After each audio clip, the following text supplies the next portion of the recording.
Check out Paddy Power's new and exclusive Cash Card Plus, available to use online, at ATMs or even down the local. Paddy Power, you beauty. Hello, a very warm welcome to this week's Racing Post Football Postcast. I'm Dave Clark of the Racing Post, joined by colleagues Dan Childs and Mark Lang. We've also got Ian Griffin on the phone from our friends at Paddy Power. And Ian, the Irish, some sore heads, I'm sure.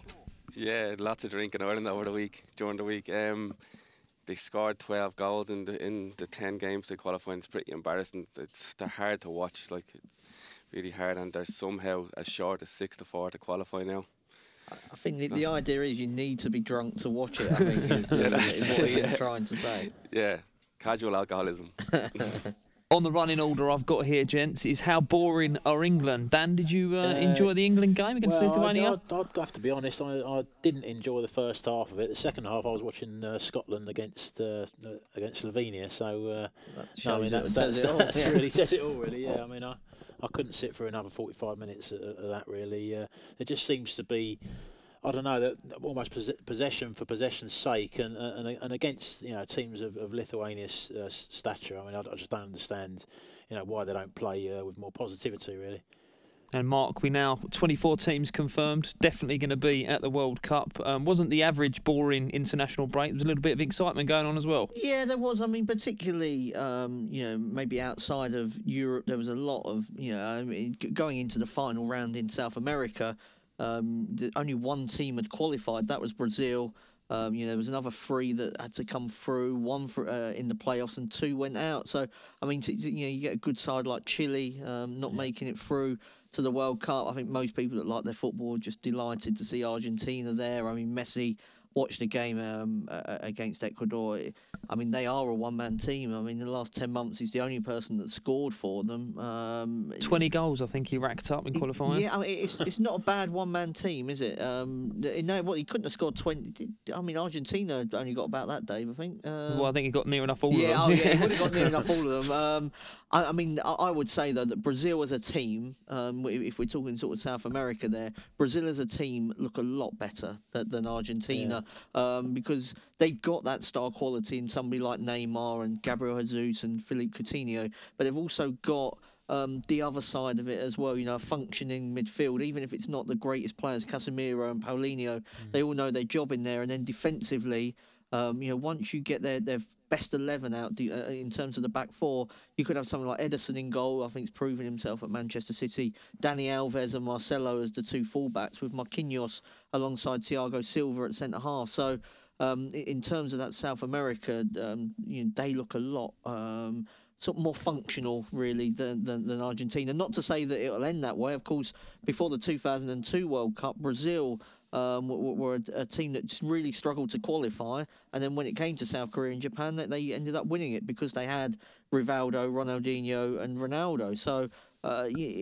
what you do in qualifying doesn't necessarily mean it's how you're going to play 6 or 7 months later. I mean, in club football, you wouldn't, if we were doing it last season, you wouldn't be harping back to Chelsea's results in September when you were talking about them in April and May. And that's what we tend to do with international teams when we're looking at World Cup. So I tend to sort of disregard a lot of what's happened in qualifying and just look at the players on the squad list and then make my bets from that. You are English, Mark. Discard here. We usually look bomb-proof in qualifying and then disappoint. But yeah, Dan? Argentina just got to find a way somehow to make more use of their better players. I mean, the Dybala, at crucial moments there, was just left on the bench. I mean, the game against Peru didn't even get on. Iman Icardi were both on the bench against Ecuador.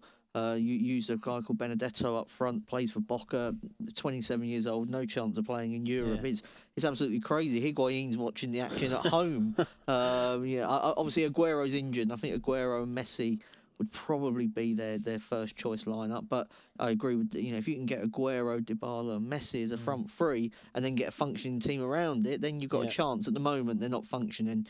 And I think it's a big ask for one player to win you a World Cup. They were better, nearly 4 years ago, and Messi couldn't win them the World Cup. So that they were a better team then as well. So it's a big sort of few months, I think, for Sampaoli to make them a team. I think about 9-1 chance. We'll get a show from him, but quickly, I mean, you've got to be committed to the cause, and if you've not seen it, nearing the end of the Panama game. I think one of the subs sprinting down the pitch as it went out of play and just booted it into Rose Ed. It was just a wonderful, wonderful scene. But 9-1 chance. Not in the US. Yeah, well, no, of course. What sort of price are Argentina then, or should we just call them Messi? Yeah, Messi is 8-1 at the moment. We have Germany 5-1, Favs 6-1, Brazil 6-1, France, and we're 8-1 top price on Spain, 14's Belgium. What catches the eye, Ian, if you was going to have 20 quid on something right now?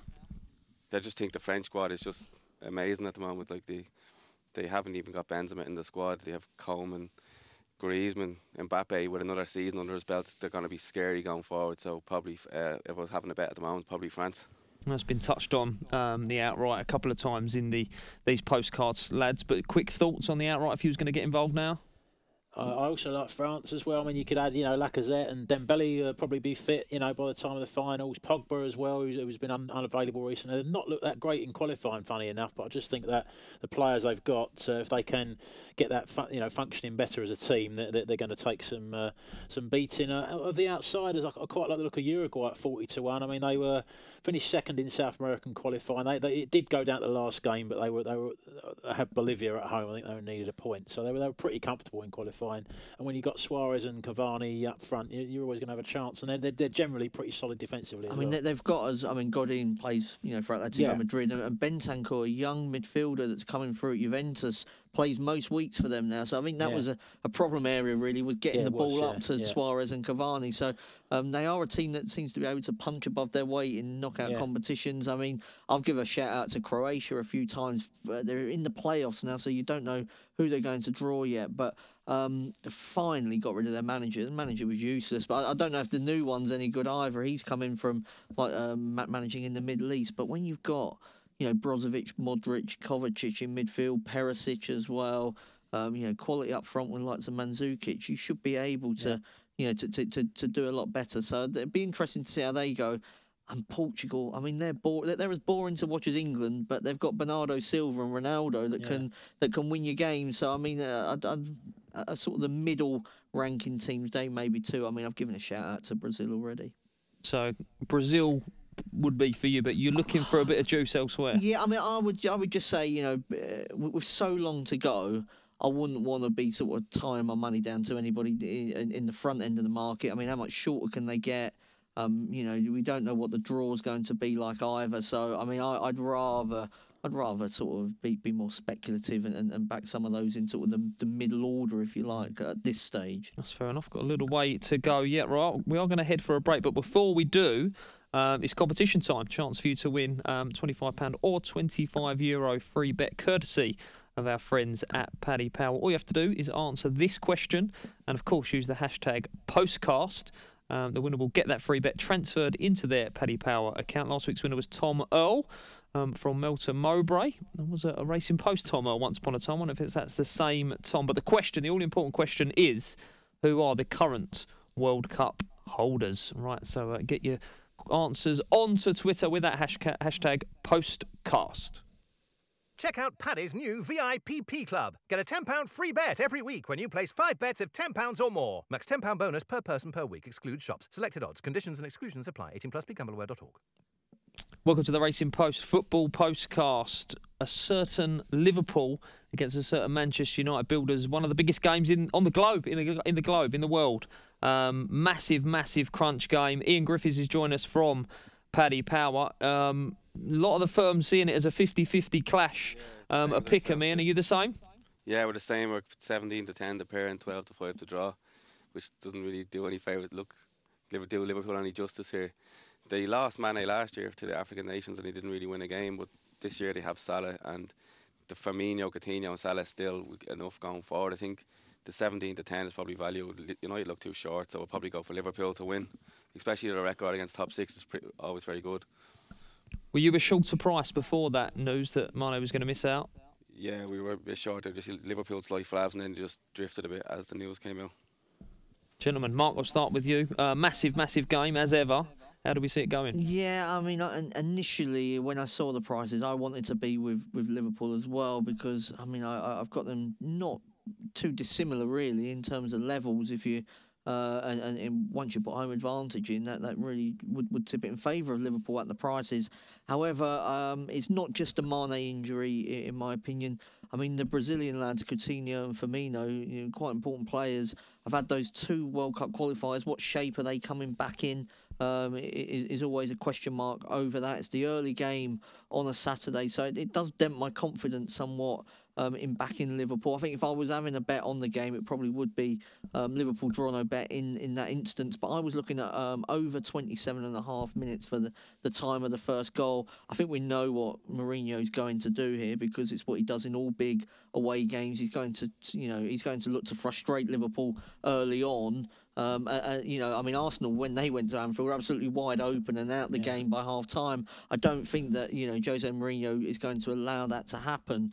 I can see them being quite defensive, looking to play on the counter, and Liverpool have had problems breaking down teams that sit back against them. They're at their best when they can counter-attack. I don't think United will do that. And I was just looking at United's away games against the big clubs last season. They got the 0-0 at Liverpool. They got the 0-0 at Man City. Lost 2-0 at Arsenal. Lost 2-1 at Tottenham. They lost 4-0 at Chelsea. And I think that was a wake-up call for Mourinho. He's since then that they've been a lot better since that 4-0 hammering. And if you think back to when they then went to Chelsea in the FA Cup game, he set them up in a much better way. They lost 1-0, but only after they went down to 10 men. So I think this could be quite a tight early sort of start, so maybe even second half to have most goals. I was looking at time of the first goal, over 27.5 minutes. Interesting to see whether Lukaku, who's been criticised for not scoring in big games, now he's playing for a better team, to see whether he can step up. This is a big game. Dan, there'll be a few out there, I'm sure. Yeah. Looking at the league table and thinking, well, how aren't Man United favourites for this game? I'm not one of them. I look at I've been waiting to get against Man United, really. I mean, their early season fixture list haven't played anybody yet in the top half of the table. So,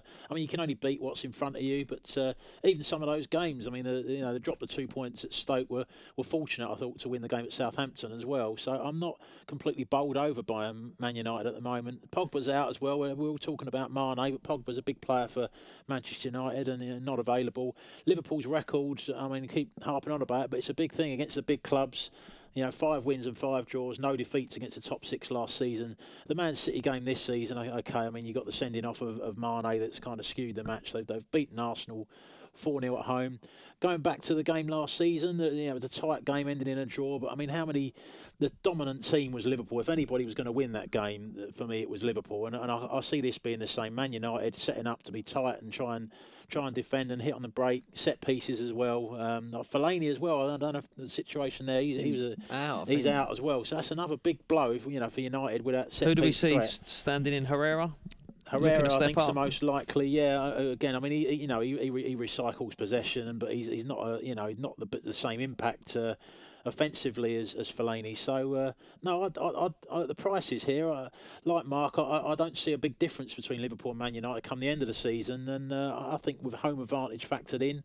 I get the point about the 2 Brazilian lads. Maybe their fitness might be not quite right, but the prices, I'm drawn to Liverpool. I think that's just worth saying. I mean, them Brazilian lads did go to Bolivia as well last week, which it seemed like madness for Brazil to send their best players, I was going to say halfway up a mountain, but it's like all the way up a mountain. Yeah, that's not just an away game, is it? That is draining on the body, the altitude. That will be interesting to see how if Klopp can get them sort of refreshed in time. Yeah. Firmino didn't start, did he, on I can't remember what day, Tuesday night, Wednesday morning. So that's a boost, I suppose. And he'll be frustrated, Klopp, because he hasn't had a chance yet to get all of these big players playing together like regularly, and Mane's injuries are another blow to that point. Always a belter, that one. Hostile atmosphere, absolutely guaranteed as well. Right, a little bit later on Saturday, Watford Arsenal. Ian Griffiths from Paddy Power. Can we have a show, please? Can, yeah. We have 8-13 favourites Arsenal. The draw is 16-5 and 4-1 Watford. Dan, I'm sure you'll have a little bit of love for Watford yourself. Yeah, I know they're they've done very well this season. I mean, you take obviously the Man City game was pretty embarrassing, but apart from that, they've not lost yet. So 8th in the table, good manager. Yeah. I mean, I think they go above Arsenal if they win the game as well. So they've had a fantastic start under Silva. They're going to be the last 2 games. They did particularly well away from home, coming back from that City game because they've gone and won at Swansea. And come from 2-0 down at West Brom to get the draw. Both of them games, they were a bit shaky at the back because they've had 3 centre-backs out. So they've had to go with, I think you'd probably call them the 5th and the 6th choice centre-backs at the club. Mariappa and Kabasele have been playing. And they've now got Britos available, they've got Prodel available, so they could be a lot stronger defensively. They've also shown they can play those 2 games without Chalobah, who had a great start to the season. They've done all right in midfield there. Pereira who's one of probably the best players at the club, could be making his first start of the season. So there's a lot of positivity with Watford, and unlike the other top teams, there's not a fear against Arsenal because they've beaten them 2 seasons ago in the Cup quarter-final at Arsenal. They won at Arsenal last season as well. So the last, Flores and Mazzari have both beaten Arsenal. So I think. The other side of it as well, Arsenal have got quite a few injury problems coming into this. They've not got a lot of centre-backs in the squad, considering they play 3 at the back. Mustafi's out. Koscielny, there's a doubt over. He's got this ongoing Achilles problem. Kolasinacu's been a big positive for them, playing on the left wing back as well. He's a doubt as well, picked up an injury playing for Serbia. Alexis, he said in his press conference, Wenger, that he needs to look at him as well to see if he's fit. So there's a lot of doubts, and this little run Arsenal been on after the Liverpool game. They've played at home to Bournemouth, at home to West Brom, at home to Brighton. Now Watford, this is a sterner test. Given what I've said, is a much sterner test than those 3, and I'm prepared to take Arsenal on odds on Watford or draw, double chance. Mark, do you concur? Yeah, I mean, I think I'd more likely just go for Watford to win. Really, I mean, I don't want to be backing Arsenal at 8-13 away to a Watford side that could be sort of top halfish this season. Yeah, they're not going to break into the sort of top 6, but I mean, outside of that, I think they'd be hopeful of sort of aiming for around about sort of 9th or 10th this season. And we've already seen Arsenal lose at Stoke. Now, it was a game that they dominated in terms of possession, but they've still come up short in that one. No away win in the Premier League of this season. Obviously, one of those was a really good performance at Chelsea when they did seem to get their act together. I wouldn't back Arsenal 8-13 if Alexis Sanchez doesn't play, and the fact that he's just been knocked out of a World Cup, having tried to do it all himself away to Brazil on Tuesday night, all the travelling back. Is he going to be available for the Saturday game? I'm not so sure. If he is, then maybe I'd be less confident in the Watford bet. But as we don't know at this stage, I think I'd rather just take a chance on the bigger price, really. Okay, Ian, give us a quick show. Again, remind us the price of Watford and the double chance that Dan flagged up. So Watford are 4-1 at the moment, and Watford and the draw you can get on Paddy Power at 11-8. 11-8. So a lot of love for Watford right here. Right, let's move on to the best bets this weekend. This will not be beaten. Right, gents, I think it's fair to say improvement required from last week. Should we say? I think the combined aggregate score was 110. Yeah, I mean, Ed's won. But yeah, it was. I think that's why it was the joke going around the office. That's why they call it Sixfields after Northampton were beaten 6 against Bristol Rovers. I was pretty. When Southend went 1-0 up, and just before half time, I was thinking I was onto a good one. About 15 minutes later, it was 4-1, and it was game over. Three-goal margin of defeat is pretty good in comparison. To redeem yourselves. Right, Dan, kick us off. I'm going to go with Crewe in League Two. Crewe away to Yeovil. Crewe had a good 1-0 win at home to Stevenage last weekend. They deserved to win the game by all accounts. Had been on a poor run before, but that'll give them a big boost. Yeovil, I see as a team that could be getting relegated this season. 2 defeats in a row, and apparently their 2-0 defeat at Newport last week, it could have been by a lot more. So Crewe at Yeovil. Crewe at Yeovil for Dan. I'm going to France this week, Dave. I'm going to go for Marseille to win at Strasbourg. Newly promoted hosts have only won once in the French league this season. That was against Lille. It was 0-0 until Lille had their goalkeeper sent off, and they'd already used all three of their subs. So they ended up changing and went for two different outfield players in goal. Otherwise, I don't think they would have won that game had it been sort of in normal circumstances. They look like they're really struggling this season, getting battered most weeks on the shot stats. And Marseille, been slightly underachievers this season, I think it's fair to say, given the money they spent in the summer. But they have won 4 of their last 5 matches in all competitions. Gustavo suspended, but Torvan and Payet, players like that, a lot of creativity in the team. It'd be a big disappointment if they can't get 3 points here. Round about the even money mark. Redeem yourself with that continental good thing. Right, Ian Griffin on the line from Paddy Power. Would like a show for Crew, a show for Marseille, and a good thing from yourself as well, please, to make a nice little treble. So the first thing I'm going to go for, I think Inter have been good this season, just behind. They're probably the 3rd best team in Italy after Napoli, who score lots of goals, and Juve, who are just a machine. They beat Roma away 3-1 already. AC haven't really lived up to the hype. They spent a lot of money. So I think in the derby, I think Inter at 23-20 is probably a decent bet. We're currently, as you said, even money Marseille, 5-2 to draw, and we're 13-5 Strasbourg. And we're 9-5 on Crew to beat Yeovil. Nice, that'll pay a nice few quid. Evens and 2 odds against. Right, we've still got 2 games to tackle on Sunday after the break. Check out Paddy's new VIPP Club. Get a £10 free bet every week when you place 5 bets of £10 or more. Max £10 bonus per person per week. Excludes shops. Selected odds. Conditions and exclusions apply. 18+. BeGambleAware.org. Welcome back to the Racing Post Football Postcast. Sunday's game, Southampton versus Newcastle, 4 p.m. kick-off. We've got Ian Griffin on the line from our friends at Paddy Power. And Ian, give us your thoughts, but more importantly, the show. What are the prices? The show, so 4-5 Southampton, which looks very short. Newcastle 7-2 and 13-5 to draw. Like probably Shane Long's probably the worst striker in the Premier League. Like he just doesn't score goals. Like he actually, someone made a case for him in the office today, but he said he runs around. Imagine being in it. That's his only positive. He runs around. Gabbiadini hasn't really been on the form since he first came. It's hard to see who's going to get the goal for Southampton. So you can't even pick a team. It's probably the draw 13-5 or even the 0-0 draw 17-2. Probably if you're looking for a bigger price.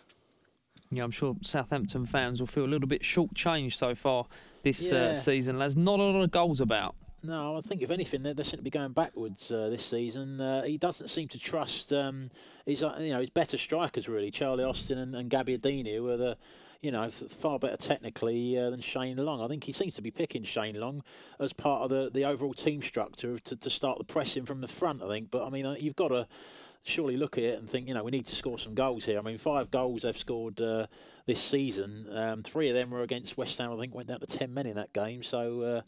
They're really don't seem to be making any progress. And Newcastle, as we've seen against Liverpool, can be a tough side to beat. I mean, Liverpool went into that game, did all they could, but I think they got more frustrated as the game went on. And part of that, you have to credit Newcastle. But Benitez has got them very well organised, maybe more suited. I mean, they played that like the away side really against Liverpool, and they might pick up some good results on the road because of their structure and a little bit of pace on the break when Dwight Gale was involved as well. So they've conceded just 6 goals this season, Newcastle, just to emphasise that point. I don't see them getting beat here, and Newcastle with a draw double chance, shade of odds on, looks a bet to me. Mark, you surprised that Southampton are odds on? I'm not surprised because, I mean, Newcastle are still a newly promoted club, and Southampton, I think it's maybe taken a while.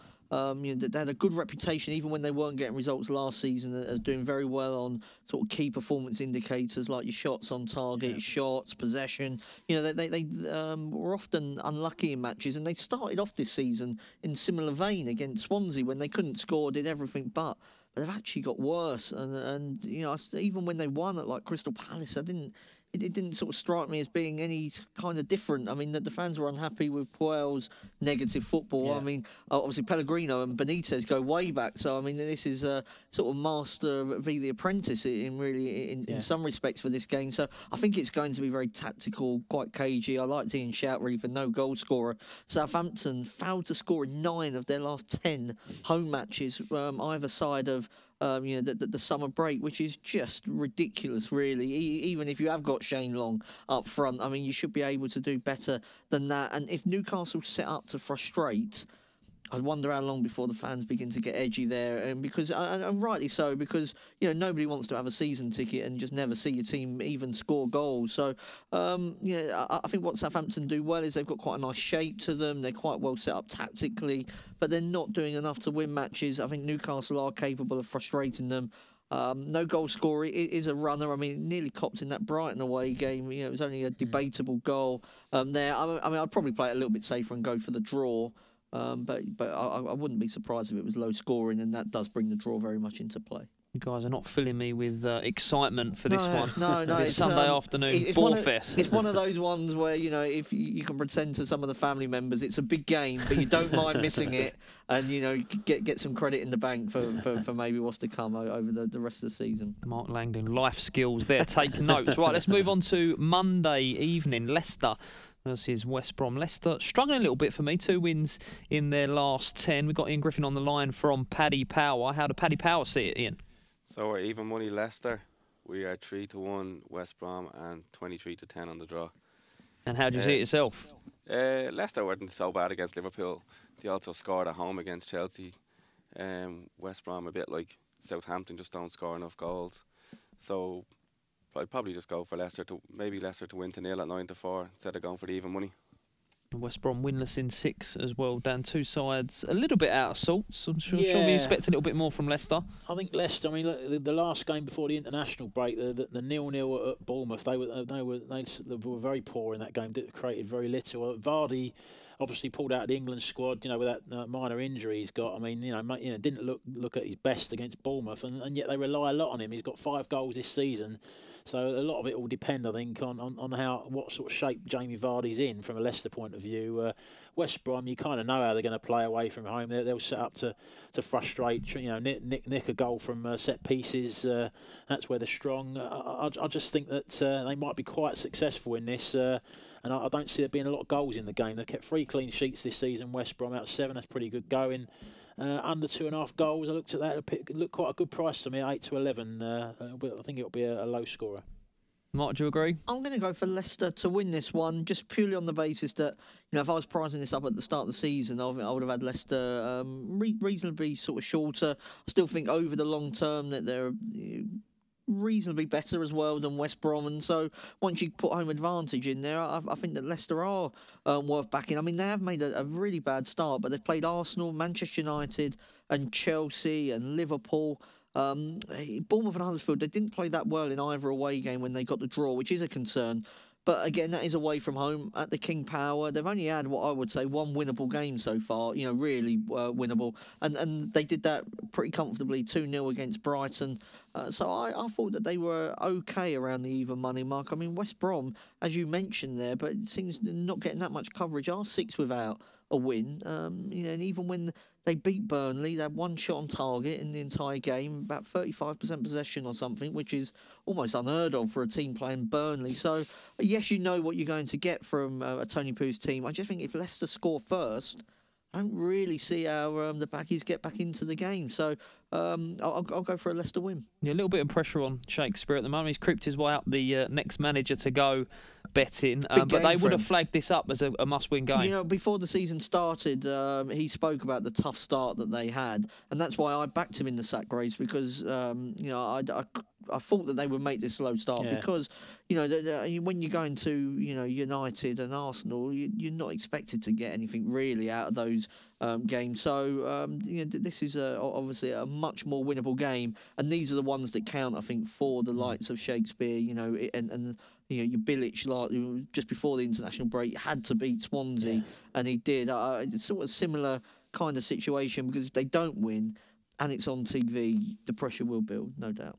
Have we got a show for Shakespeare to go? Ian? We do, yeah.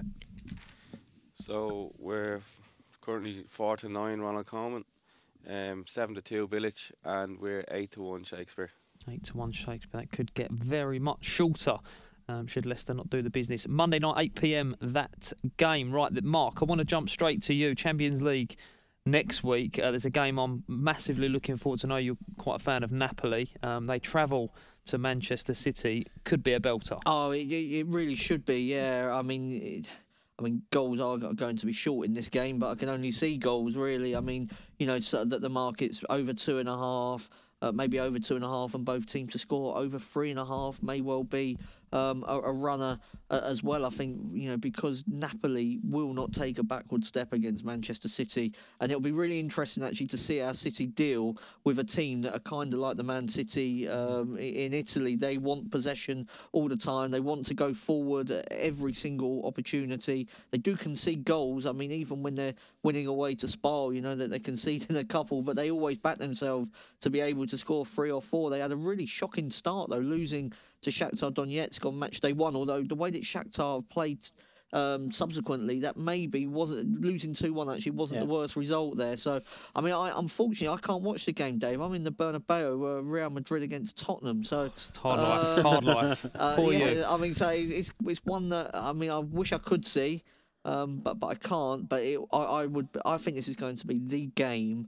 The two doubleheaders will be the game in the group stages. Dan, anything catch the eye? On Wednesday we've got Man United, Celtic and Chelsea in action as well. Yeah, I mean, Man United's group, actually. I mean, Man United obviously won at CSKA 4-1 last time out. Benfica have lost both their games in that group. So it seems to be panning out for Basel and CSKA battling it out for that second spot. And I saw Basel's price 3-1 at CSKA. I mean, given that they've beaten Benfica 5-0 last time, CSKA in Russia are 7 points off the top of the table. They've lost all their 3 defeats have come at home as well, so there seems to be an issue for them playing at home. So I thought that was a bit overpriced. Going back to Tuesday, as we touched on there, Shakhtar Donetsk. I mean, they're odds against to win away to Feyenoord. I mean, they've looked a decent side in the games against Napoli and against Manchester City, Shakhtar. So, they're still in with a chance there of qualification. Feyenoord, by contrast, have looked completely out of their depth in both of their matches so far. 1 goal scored, 7 conceded. Odds against Shakhtar are a touch of. I just think that's too big to win in Rotterdam. I tend not to go too far out the obvious in Champions League. But you have a look at this midweek coupon. I mean, there's loads of teams about 5s on or shorter. The one that I thought maybe could go in at a big price, actually, Besiktas. They're playing Monaco. Monaco, I mean, they lost a lot of players in the summer, and they've had a couple of dodgy results, and they were completely outplayed by Porto on match day 2. And Besiktas have started really well. They beat Leipzig, they've beaten Porto as well. I mean, obviously, Turkish teams away from home, I think the record's not brilliant over the years and tend to do most of their best work at home. But actually, Besiktas last year did really well in the Champions League. We're a little bit unlucky to go out in the group stage, around about sort of, I think, 4 or 5-1 mark. Could give you a real decent run for your money. Like I say, normally the favourites just win and win to 0, but this may be an occasion where you can get against Monaco. Had a good run in the Europa as well, moving on from that. They did, yeah. Okay, excellent stuff. Right, pearls of wisdom from all 3 lads there. That treble, in case you missed it, Crew, Marseille, Inter Milan. Jump onto Paddy Power and get stuck into that. If you've enjoyed the Postcast, jump onto iTunes, review us and tune in next week.